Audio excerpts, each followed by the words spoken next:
या अल्लाह, मुझे कैसे पता चले कि कौन तेरा दोस्त है और कौन तेरा दुश्मन है? अल्लाह ताला ने जवाब दिया, मूसा अलैहिस्सलाम, जो मेरा जिक्र करता है वो मेरा दोस्त है, जो मुझसे गाफिल है वो मेरा दुश्मन है। सलाती व नुसुकी व महयाया व ममाती लिल्लाहि रब्बिल आलमीन। बिस्मिल्लाहिर रहमानिर रहीम।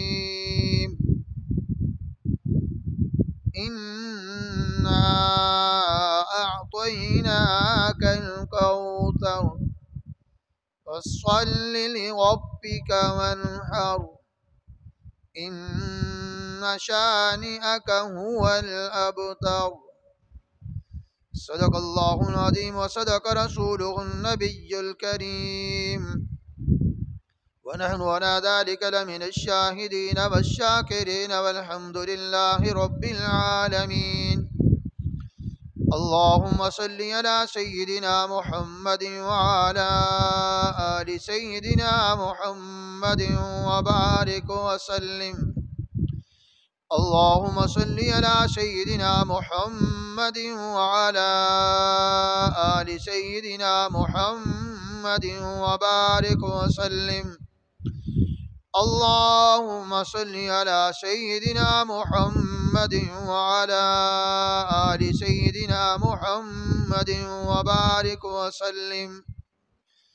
रब्बि इश्रह ली सदरी व यस्सिर ली अमरी वहलुल उक़दतम मिन लिसानी यफ़क़हू क़ौली रब्बि ज़िदनी इल्मन रब्बि ज़िदनी इल्मन रब्बि ज़िदनी फ़हमा।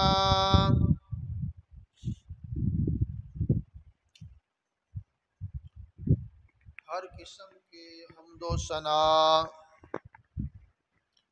अल्लाह वहदहू ला शरीक की ज़ाते किबरिया के लिए है, जो ज़ात हमेशा से है और हमेशा रहने वाली ज़ात है। वही एक अल्लाह वहदहू ला शरीक की ज़ात है, जिसने तने तनहा ये ज़मीन व आसमान और जो कुछ इसके अंदर है पैदा फरमाया। वही एक अल्लाह वहदहू ला शरीक की ज़ात है,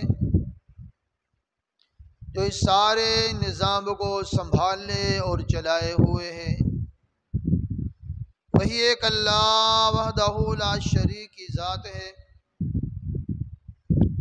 जो हर जगह हाज़िर और नाज़िर ज़ात है, हर किसी की हर आन सुनने वाली ज़ात है।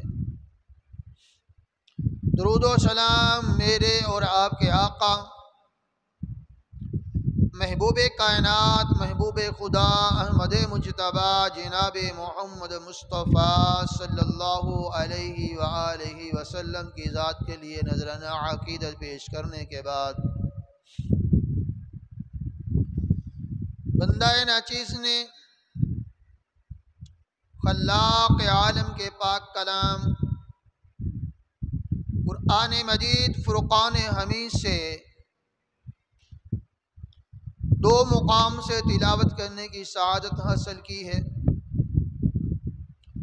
दुआ कीजिए कि अल्लाह रब्बुल इज़्ज़त बंदा नाचीज़ को हक हक और सच बात कहने की तौफ़ीक़ अता फ़रमाए। मेरा कहना आप हजरात का सुनना अल्लाह रब्बुल इज़्ज़त अपनी बारगाह में कबूल व मंजूर फरमाए। उसके बाद मुझे और आपको तमाम उम्मत मुसल्लिमा को अल्लाह रब्बुल इज़्ज़त हक़ पर अमल करने की तौफ़ीक़ अता फ़रमाए। मौजूदा महीना ज़िलक़ादा का महीना है, जो आपने आखिरी अय्यामों के अंदर है। चंद दिनों के बाद इस्लामी तारीख़ का आखिरी महीना और वह मुक़द्दस महीना जिसके अंदर आलम इस्लाम के एक अहम रुकन हज का फरीज़ा अदा करते हैं, और दूसरा फरीज़ा उम्मत मुसलिमा हज़रत इब्राहीम अलैहिस्सलाम की सुन्नत पर अमल करते हुए, आका अलैहिस्सलाम की सुन्नत पर अमल करते हुए कुर्बानी का फरीज़ा अदा करते हैं।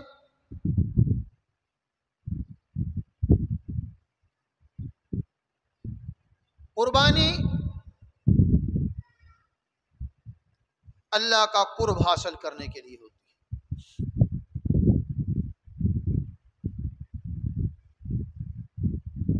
अल्लाह का कुर्ब हासिल करने के ज़राए तो और भी बहुत है। इंसान नमाज पढ़ रहा है, इससे भी अल्लाह का कुर्ब हासिल होता है। कुरान करीम की तिलावत कर रहा है, इससे भी अल्लाह का कुर्ब हासिल होता है। जिक्र और इज़कार कर रहा है, इससे भी अल्लाह का कुर्ब हासिल होता है। सदका और खैरात कर रहा है, इससे भी अल्लाह का कुर्ब हासिल होता है। और मोमिन बंदे की सबसे बड़ी ख्वाहिश और चाहत भी यही है कि मेरा अल्लाह मुझसे राजी हो जाए, मैं अल्लाह के करीब हो जाऊं। और यह होना चाहिए। अल्लाह तो फरमाते हैं कि मैं तुम्हारे करीब हूं, लेकिन हमने अपने आप को ये आमाल करके अल्लाह के करीब करना है।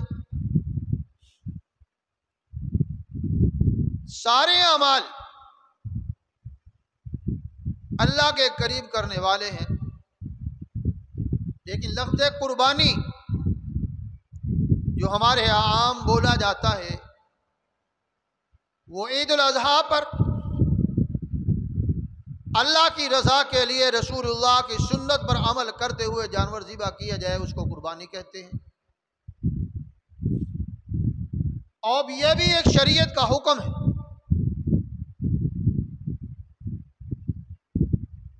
जिस तरह दूसरे आमाल अल्लाह का हुक्म है, कुर्बानी करना भी मेरे अल्लाह का हुक्म है। नमाज बंदा पढ़ रहा है तो अल्लाह का हुक्म, कुरान करीम की तिलावत कर रहा है अल्लाह का हुक्म, रोजा रख रहा है अल्लाह का हुक्म, हज और उम्रा कर रहा है अल्लाह का हुक्म, इसरा ज़कात दे रहा है अल्लाह का हुक्म, इसरा ज़िलहज्जा के महीने में कुर्बानी करना भी मेरे अल्लाह का हुक्म।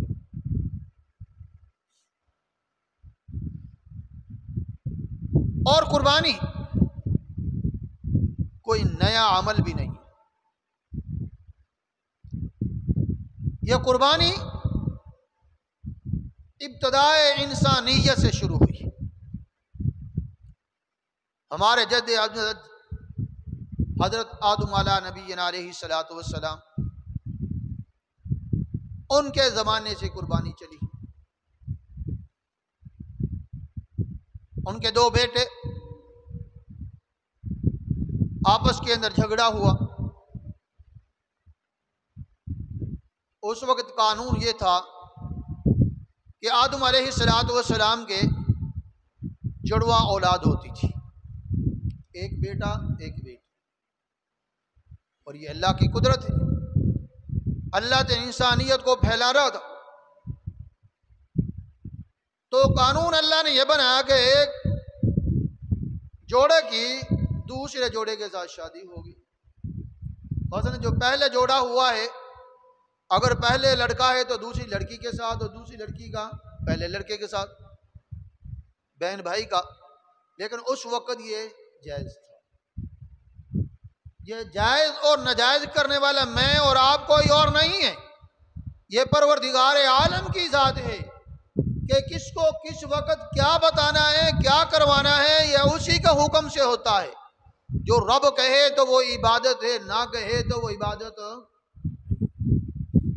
रब कहे तो वो दीन है, रब ना कहे तो वो दीन का हिस्सा नहीं है।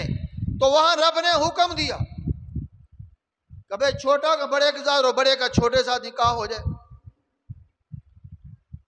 लेकिन वहीं से अंदर से एक फितना उठा।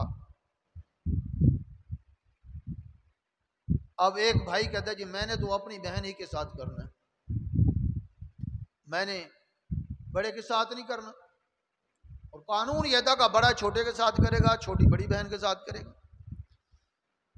अब अल्लाह ने हुक्म दिया कि तुम ऐसा करो, कुर्बानी करो, सदका करो।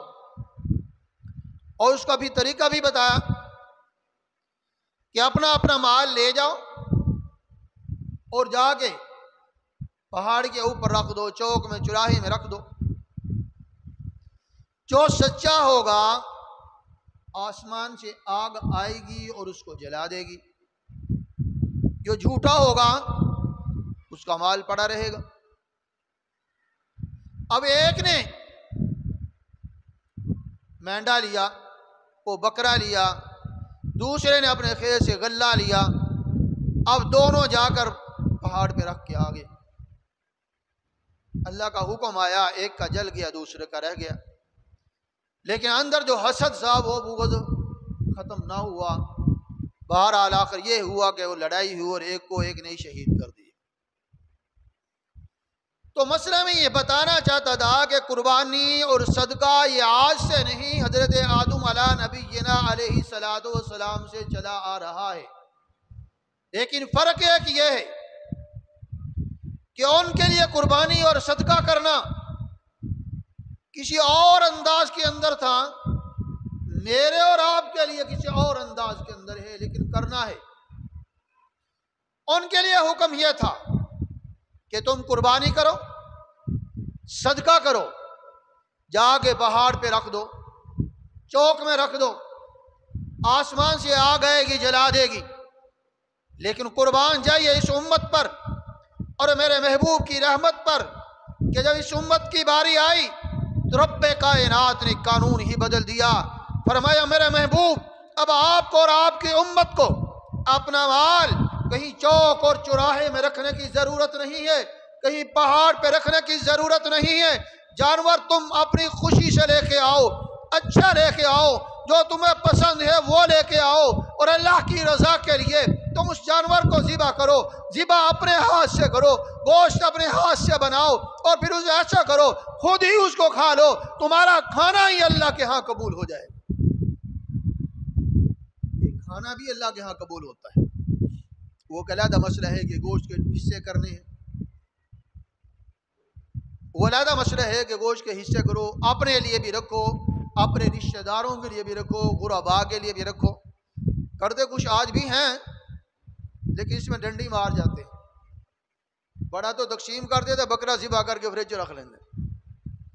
ये ऐसी आप खा रहे भाई, आपका बकरा खाने को दिल करता तो गरीबों का दिल नहीं करता? उनको भी दो ना। अमीर तो पूरा साल बकरा खाता है, आज गरीब को खिला दोगे तो रब राजी हो जाएगा। कहता है कि मोमिन जो अपने लिए पसंद करता है वही दूसरे के लिए पसंद करता है। तो जहां अपने लिए पसंद कर रहे हो तो दूसरे को भी दो। तो मर्ज ये कर रहा था कि उस उम्मत के लिए तो मसला ये था कि माल को पहाड़ पे छोड़ दो, जला दो, जिसका कबूल हो गया जाया हो जल जाएगा, और जिसको अल्लाह ने पसंद न किया, कबूल न किया, वो पड़ा रहेगा। कुर्बान जाइए रब्बे की बरिया तेरी रहमत पर, तेरे महबूब की रहमत पर कि तूने इस उम्मत के इस गुनाह पर भी पर्दा डाल दिया। अगर कुर्बानी कबूल करनी है तो फिर भी तूने पोशीदा रखा, नहीं करना तो फिर भी तूने पोशीदा रखा। आज हज साहब कुर्बानी करते हैं, चौधरी साहब कुर्बानी करते हैं, वजीर साहब कुर्बानी करते हैं, ये रब को पता है कि कबूल होगी कि नहीं होगी। अपने पर्दा डाल दिया, तू 10 कर, तू 15 कर, तू 20 कर, तू जितनी भी कुर्बानियां कर, मामला तेरे रब के पास है कि तेरी नीयत किया थी, तेरा माल कैसा था, रब कबूल करेगा क्या नहीं करेगा। रब ने पर्दा डाल दिया था कि दुनिया के अंदर तू जलील ना हो।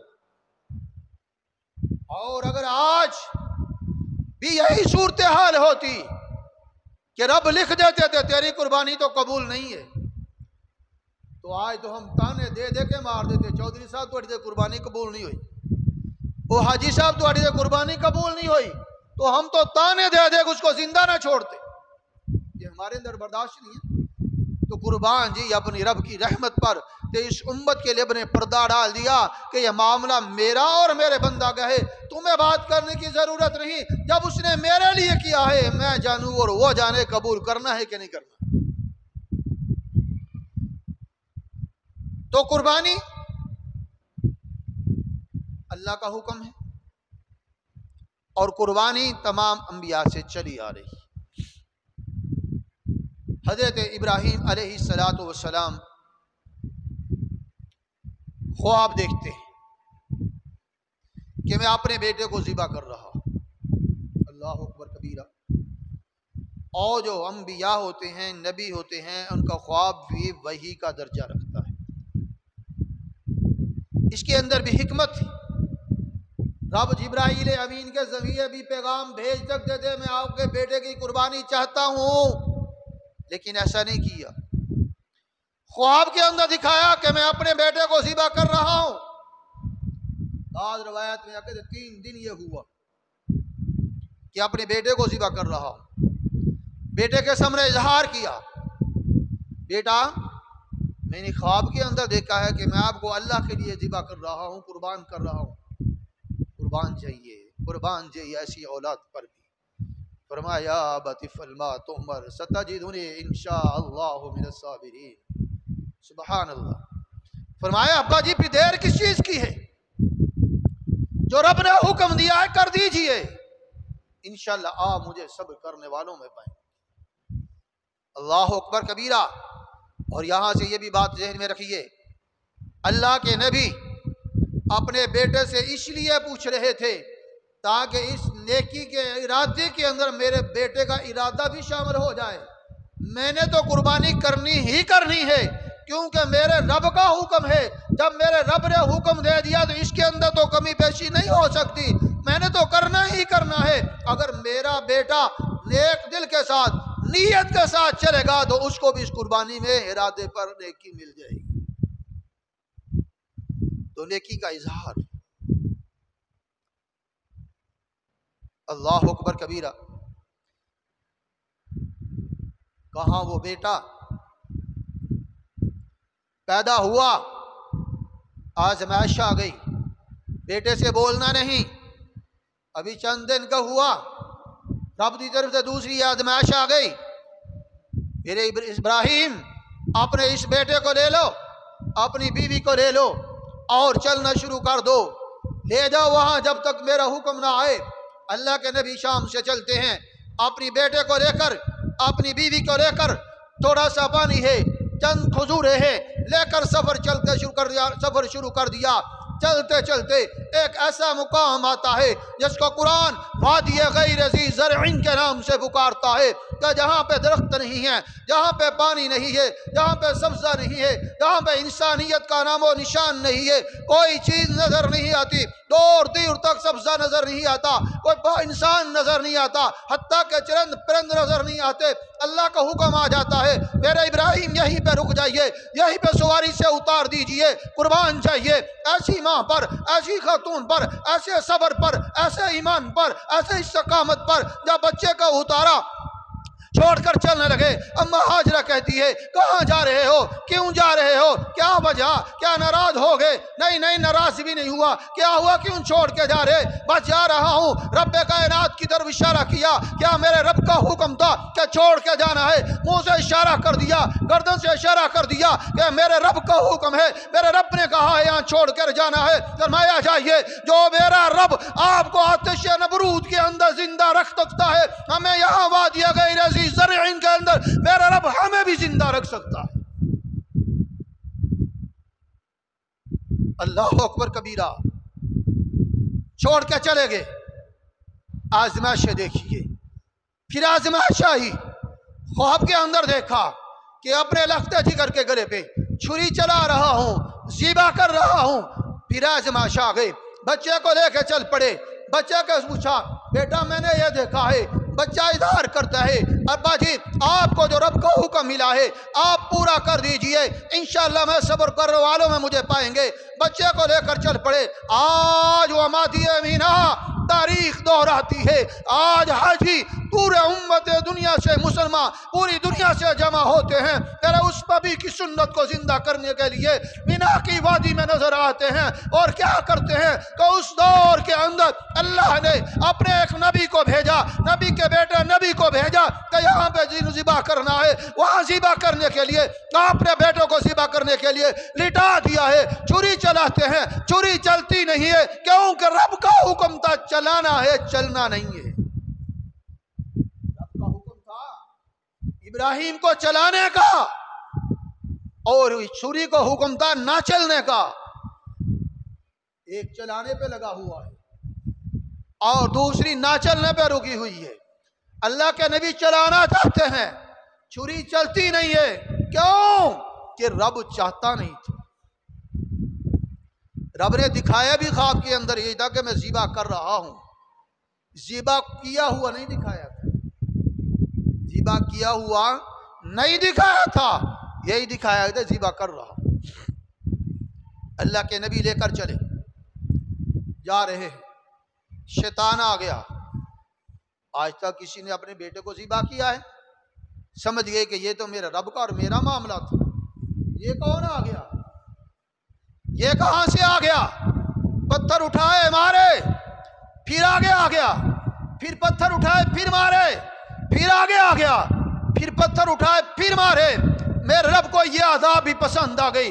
और दुनिया से आने वालों, चौधरी हो, वजीर हो, आलम हो, मुहद्दिस हो, कारी हो, हाफिज हो, जब तक तुम मेरे पैगंबर की इस सुन्नत को पूरा नहीं करोगे तुम्हारा हज भी कबूल नहीं होगा। आज वहां शैतान तो नजर नहीं आ रहा, लेकिन जगह वही है। उस सुन्नत को अपनाना है, उस तरीके को अपनाना है तो तुम्हारा हज कबूल होगा। तो शैतान आज भी रुकावटें डालता है। जब बात घर में मशवरा करते ना कुर्बानी करनी है, आप बीवी के पास कान में आके कहते हो अभी तो ये बच्ची का जहेज बनाना है, अभी तो ये कारोबार के अंदर ये मशीनरी लानी है, अभी तो ये गाड़ी लेनी है। अब शैतान ये दिलों में डाल रहा है, रोक रहा है कुर्बानी से कि ये कुर्बानी करके अल्लाह का कुर्ब हासिल न करे, अल्लाह का करीब ना हो जाए, अल्लाह का महबूब ना बन जाए, रोक रहा है। और होता ऐसे ही, हम सारे मामलात जिंदगी के गुजारते हैं।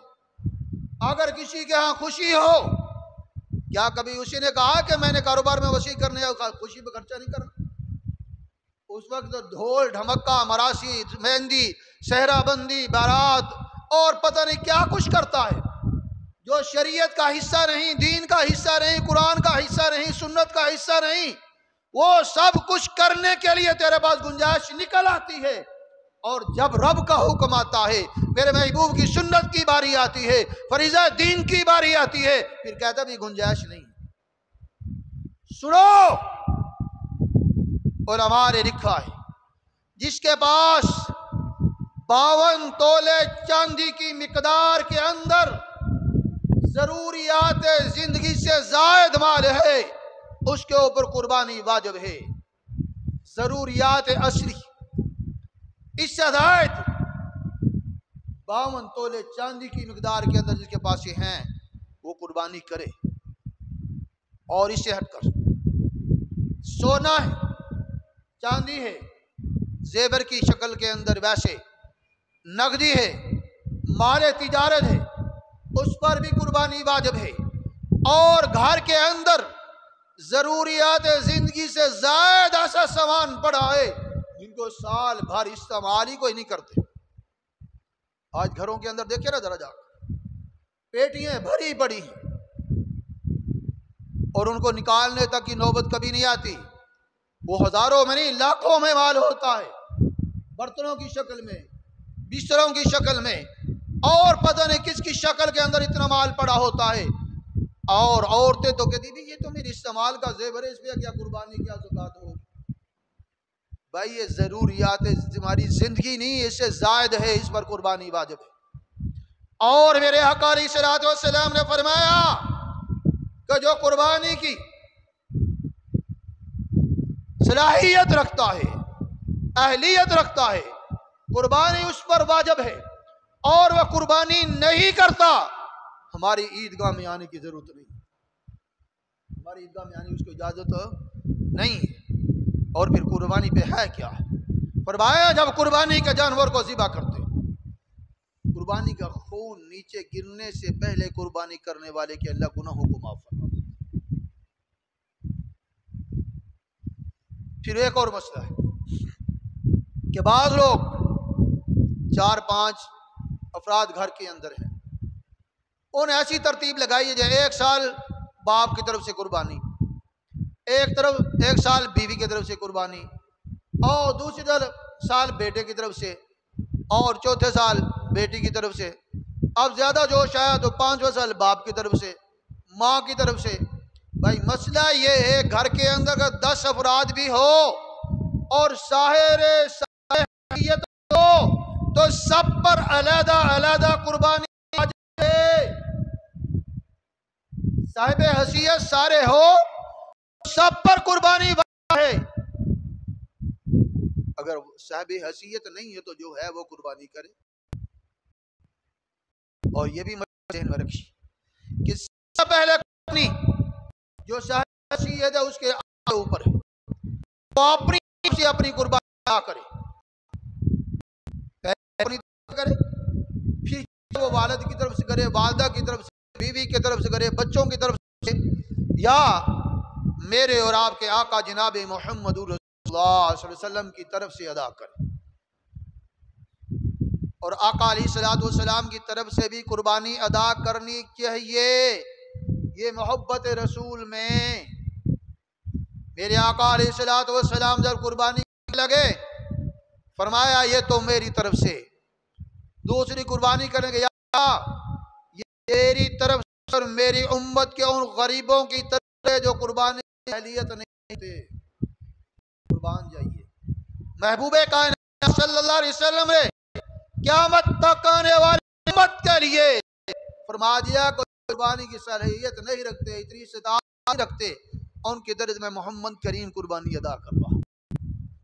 और आज जिनको अल्लाह ने सलाहियत दी है उनको भी चाहिए कि वो आका अलैहिस्सलाम की तरफ से कुर्बानी अदा करे।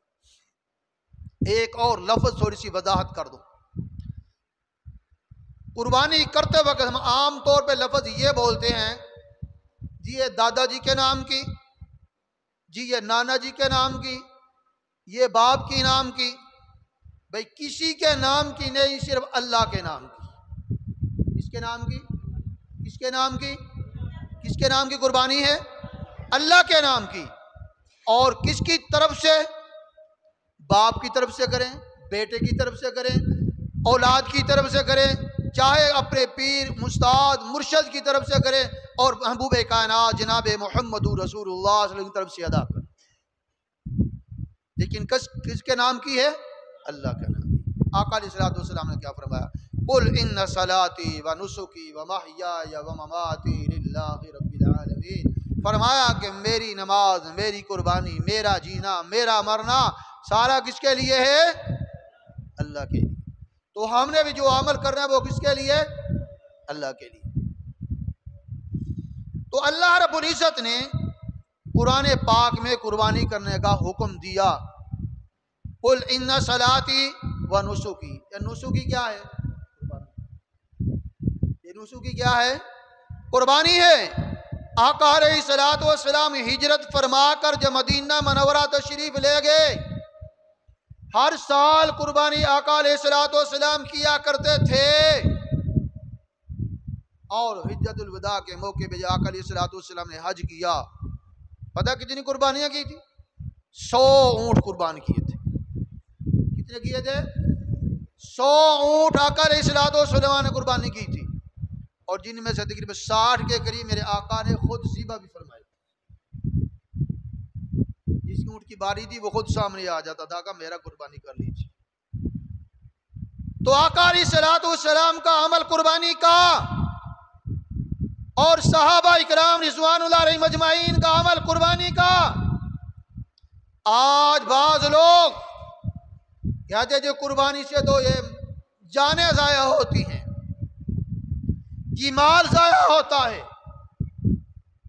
वक़्त ज़ाया होता है। अल्लाह अकबर कबीरा। हैरान है इनकी अकल पर कि जब रब का हुक्म है, मेरे महबूब का अमल है, कुरान से हदीस से साबित है, फिर इन दानश्वरों को कुरान समझ नहीं आया, रसूल के हदीस समझ नहीं आई, अपने तरफ से मन घड़त बनाकर जी जाने ज़ाया होती हैं। और पूरा साल जो तू गोश्त खाता वहां पे जाने ज़ाया नहीं होती। अल्लाह रब्बुल इज्जत ने फितरत इंसान इस्लाम पर माशरे को कायम किया है। जब कुर्बानी मेरा रब का हुक्म है तो रब ने इसको पूरा करना है। आज पूरी दुनिया के अंदर कोई बंदा यह नहीं कह सकता कि जी मैं कुर्बानी लेने के लिए गया था, वहां तो जानवर ही नहीं थे, कोई नहीं कह सकता। ये तो कहेगा जी महंगा था, ये तो कहेगा जी पसंद नहीं आया, लेकिन यह नहीं कहेगा जी जानवर ही खत्म हो गए, मैं कुर्बानी कैसे करता। लाखों नहीं करोड़ों में अरबों में कुर्बानी हो रही है, हर साल हो रही है, सब कर रहे हैं। क्यों? कि अल्लाह का हुक्म है, शरीयत का हिस्सा है, यह खत्म हो नहीं सकती। बकरी कितने बच्चे देती है? वो 2, वो 3, अमूमन तो एक ही होता है। गाय भैंस कितने देती? 1। कितने बैल ज़िबा होते हैं, कितने कट्टे ज़िबा होते हैं, कितने बकरे ज़िबा होते हैं। अल्लाह सबकी ज़रूरतों को पूरा कर रहा है। और दूसरी तरफ हराम देखिए, एक कुतिया है, कितने बच्चे देती?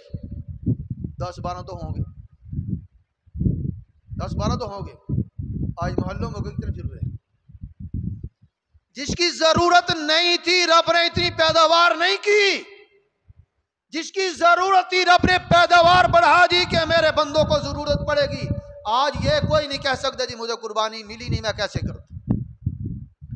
हज के मौके लाखों का मजमा है, लाखों का, और हर किसी ने कुर्बानी करनी है, और अल्हम्दुलिल्लाह हो रही है। एक दिन में सब ने करनी है। सारे के जानवर भी ज़िबा हो रहे हैं, सबको जानवर भी मिल रहा है, कुर्बानी भी हो रही है। ये देने वाला, ये पहुंचाने वाला, ये जरूरतें पूरे करने वाला कौन है? अल्लाह। जब अल्लाह का हुक्म है तो पूरा होगा। और अगर हम खुद ही सुस्ती कर जाएं, कहीं हमें बहाना, बेटे की शादी मिल जाए, बेटी की शादी मिल जाए, मकान बनाना मिल जाए, ये भी मकान बनाना है, कहीं गाड़ी मिल जाए, और कहीं दुकान की तरक्की मिल जाए, कहीं कारोबार की तरक्की रुकावट आ जाए, तो ये कोई उज़र नहीं है। क़यामत के दिन कोई उज़र नहीं दे सकते। वहां पे एक ही होगा कि तेरे पास था तो क्यों नहीं किया। ज़कात के लिए मसला तो यह है कि साल के बाद है, लेकिन कुर्बानी के लिए यह मसला भी नहीं है। ईद के दिन तुम्हारे पास माल आ जाए तो कुर्बानी वाजिब है, ईद के दिन भी आ जाए, हत्ता कि ईद का आखिरी दिन है, कुर्बानी का टाइम खत्म होने से पहले आ जाए तो फिर भी कुर्बानी। तो कुर्बानी ही अल्लाह का हुक्म, मेरे नबी का हुक्म, शरीयत का हुक्म और शायर इस्लाम। और एक बात और ज़हन में रखें, अल्लाह रब्बुल इज़्ज़त ने कुर्बानी से पहले एक हुक्म दिया है, कुल इन्ना सलाती। सलात कहते हैं नमाज को, सलात किसको कहते हैं? किसको कहते हैं? नमाज को। रब ने पहले नमाज का हुक्म दिया है, रब ने पहले नमाज का हुक्म दिया है। कुर्बानी करने वाले मेरे मुसलमान भाई, शायद कुर्बानी का जज्बा तो तेरे अंदर पैदा हो गया, लेकिन नमाज का जज्बा अभी तक पैदा नहीं हुआ। घरों के दरवाजे पे आपने 2-2, 3-3 जानवर कुर्बानी के बांधे हैं, लेकिन खुद मस्जिद के दरवाजे पे जाने की तुझे तौफीक नहीं मिली। रब से तौबा कर, अभी रब तुझे से नाराज है। कुर्बानी पे तो अल्लाह पता नहीं कबूल करेंगे कि नहीं करेंगे।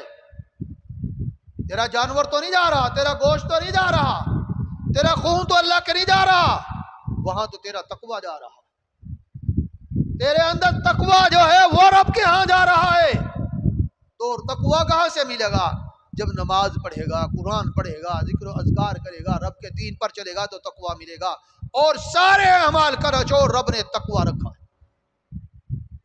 कुरान तकवा, नमाज तकवा, कुर्बानी तकवा, जिहाद तकवा, जो भी हमारे है सब के लफ्ज़ तकवे पे आके अमल पड़ता है। तो अल्लाह हम सो दीन हक्का की समझ अता फरमाए। और ये अहम फरीज़ा कुर्बानी का है, अल्लाह हम सबको इज़्ज़तदार तौफीक भी अता फरमाए। और जो कबूल कर रहे हैं अल्लाह उनको कबूल फरमाए। अल्लाह नेमल बदल दुनिया में भी इसका बदला अता फरमाए और आखिरत में भी इसका बदला अता फरमाए। और जिन पर इस्तात नहीं अल्लाह उनको हिम्मत और तौफीक और असबाब अता फरमा कि वो भी तेरे इस अहम हुक्म को अदा कर सकें। मेरा कहना आप फरजाद का सुनना अल्लाह अपनी बारगाह भी कबूल व मंजूर फरमाए। व आखिरु दावना अल्हम्दुलिल्लाहि रब्बिल आलमीन। एक ऐलान है, गुज़श्ता जुमा ऐलान किया था कि हमारे एक मेहमान जुमा पढ़ाने के लिए लाहौर से तशरीफ़ लाएंगे। उनका कोई तकाज़ा था